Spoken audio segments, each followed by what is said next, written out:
What's up, guys? It's your host, Chris Donaldson here, and welcome back to the Ask Donaldson Show.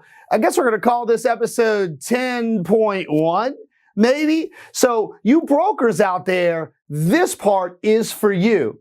And so if you haven't watched the first part, episode 10, we're linking that above. You need to watch that first part because all of the things we talked about, the real estate exam, apply to the broker's exam. But then there's one more piece that just you need to know. So you're applying to be a broker. We know what that means, right? You're going to be able to start your own brokerage or just get out from the umbrella of where you are. You've got experience, you've got knowledge, and you're probably busy. But from the test and the regulator standpoint, they're looking at you as a liability.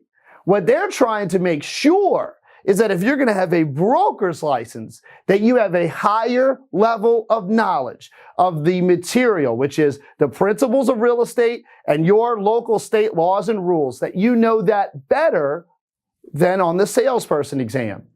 So if you saw the first video, again, make sure you watch it. There is a new real estate exam nationwide for salespersons and brokers. And the reason I'm recording this is I'm a little concerned because pass rates are plummeting. And I'm not talking about Donaldson pass rates. I'm talking about total pass rates. So my concern is that your school, wherever you are, maybe your instructor is not explaining this to you, or until they watch this video, they don't know. But I want to help you so that you don't waste your valuable time and your valuable money taking that exam more than one time. So here's the thing. You've got the recall questions. You've got the application questions. On the broker's exam, you get 5 new types of questions, which are type 3, which is evaluation and synthesis. Okay, so nerd alert. When you're going down Bloom's taxonomy, this is bringing you towards master's degree level types of questions. Almost PhD if we're setting this up as your real estate program. So what that means is that on the broker's exam now, 36% of your exam is going to go to the 3rd level of question, which means you're going to have to evaluate a more complicated scenario with more pieces and parts and take your real estate knowledge and apply it at a more advanced level. So these are harder questions. They're longer questions. They're more advanced questions. So what's the difference between the sales and the broker's exam? You guys have a chunk of your test, almost a third, that is supposed to evaluate that you have a broker's level, that higher level of knowledge of the principles and practices of real estate and the laws and rules in your state. So here's how it's going to look. Now, this is for PSI and AMP exams, but you're seeing this for almost all exam providers. So you should be prepared for this, but this set of companies alone handles the majority of the exams, which is why we are talking about it for you guys. As an example, my home state of Louisiana, but also Mississippi where we have a school, Alabama where we have a school. This is your exam, brokers, okay? So what I want you guys to understand is you're going to have 5 questions now out of your 80 that are long case studies. Rather than being like 3 or 4 or 5 sentences, it might be a whole page. And then you're going to see something you've never seen before. You're going to see 5 choices instead of 4.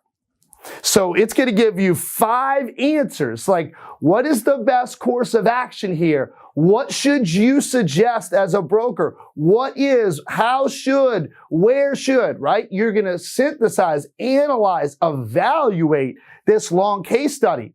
And you've never seen this on the exam until now, but they're going to give you 2 choices where you can at least get some credit. If you choose the best of the 5, you actually get 2 points.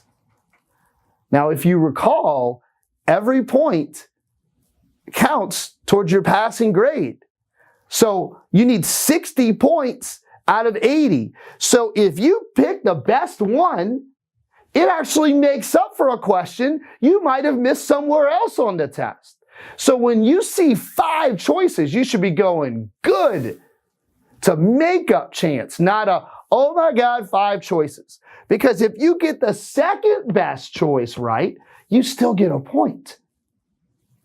So what's happening here, guys, is that they want to ensure that when you upgrade and you have a broker's license, which means you can start a company, you're responsible for others, you're on your own. Let's get into, let's put our regulatory hat on, right? Let's put our rules and laws hat on. They want to make sure you have that higher level. You're responsible for others that you can take like a broker would do. Like, think about if I'm a branch manager, right? And off camera, I don't think you can see our staff here, but let's say these are my salespeople, and they're sitting right here coming into my office as the manager with a complicated contract issue that they need me to solve.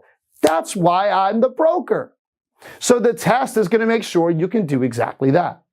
And so the way they're going to do it, give you these long case studies. I'm using the term long because I don't want you to be shocked. I want you to be like, oh, I was prepared for that. It's the point of this show. So it might be a page. So you got to read through the whole scenario, right? It might be a contract scenario.